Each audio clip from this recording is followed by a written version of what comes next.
মানুষের যে এক সেকেন্ডের কোনো ভরসা নাই, আমি সেটা আজ বিশ্বাস করি। জীবনটা ছিল হাসিময়, খেলা ছলে কাটানো একটা সময়। যেদিকেই তাকাতাম শুধু আনন্দ আর আনন্দ। জীবনটাই ছিল শুধু বাবার কাছে আবদার, আর ঘোরাফেরার জন্য থাকতো হাজারো বাহানা। কিন্তু পরিস্থিতি মানুষকে কতটা বদলে দেয়, তাই না? দিনটা ছিল 27শে সেপ্টেম্বর, বৃহস্পতিবার। আমার জীবনে অনেক বড় একটা দায়িত্বের, একটা কষ্টের মুহূর্ত। রাতের বেলায় অফিস থেকে আসার পর যখন দেখলাম আমার আব্বু অসুস্থ হয়ে মাটিতে পড়ে আছে, তখন যেন মনে হলো আমার মাথার উপরে একটা আকাশ ভেঙে পড়লো। কি থেকে কি করব বুঝতে না পেরে অফিস থেকে এক ভাইয়াকে ফোন দিয়ে তার সাহায্যের মাধ্যমে আমি আব্বুকে হসপিটালে ভর্তি করলাম। ঠিক তখনই আমার মনে হলো আসলে এই জীবনটা একটা যুদ্ধক্ষেত্র। আব্বুকে যখন জরুরিভাবে আইসিইউতে ভর্তি করা হলো, তখন যেন আমি একটা নতুন চ্যালেঞ্জের মুখোমুখি হলাম।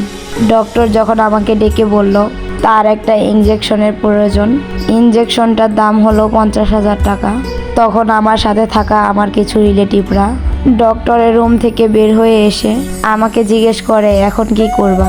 যেহেতু টাকাটা আমরা দেব না, তোমার আব্বুর চিকিৎসার জন্য টাকা তোমাদেরই ব্যবস্থা করতে হবে। তখন শুধু আমার মাথায় একটা জিনিসই ঘুরতেছিল, যা কিছুর বিনিময়ে হলেও আমার আব্বু যেন বাঁচে। তারপর শুরু করে দিলাম টাকার খোঁজ। আমি শুধু ডক্টরকে একটা কথাই বলেছি, আপনাদের যা যা লাগবে আপনারা তাই তাই করবেন, শুধু যেন আমার আব্বু সুস্থ হয়ে যায়। তখনও আমার বড় বোন কিছুই জানে না। আপু যখন বিদেশ থেকে ফোন দিয়ে জানতে পারে, সবার কাছে শক্ত থাকতে পেরেও আমার বড় বোনের কাছে কান্নায় আমি ভেঙে পড়েছি। তখন আপু আমাকে একটা কথাই বলেছিল, বিথি তুই শক্ত থাক, আমি থাকতে আব্বা চিকিৎসার অভাবে মারা যাবে না। সেদিন থেকে শুরু হলো আমাদের দুই বোনের জার্নি। আব্বুর অসুস্থতার জন্য আমাকে জবটা ছেড়ে দিতে হলো। সংসারের হাল ধরলো আমার বড় বোন। একদিকে আমার আপুর সংসার চালানোর জন্য পরিশ্রম, অন্যদিকে আমার আব্বুকে সুস্থ করার চেষ্টা। এ সময়ে আমাদেরকে হেল্প করেছে কিছু মানুষ। তারা আমাদের রিলেটিভ না হয়েও যেইভাবে আমাদেরকে হেল্প করছে, সেই হেল্পগুলো কখনোই ভোলার মতো না। এদিকে আব্বুকে সুস্থ করার জন্য আমি কি না কি করে গেছি। যে যা বলছে আমি তাই করছি। কেউ বলে ডাক্তার, কেউ বলে কবিরাজ, 7 ঘাটের পানি খাওয়া যাকে বলে আর কি। অবশেষে বেছে নিলাম থেরাপির মাধ্যম। আলহামদুলিল্লাহ, এটা করেই আমি অনেক ভালো ফলাফল পেয়েছি। যারা থেরাপি দেয় তেমন লোককে বাসায় আনার জন্য প্রতিদিন 500 টাকা করে দেওয়া লাগতো, যেটা আমাদের জন্য অনেক ব্যয়বহুল ছিল।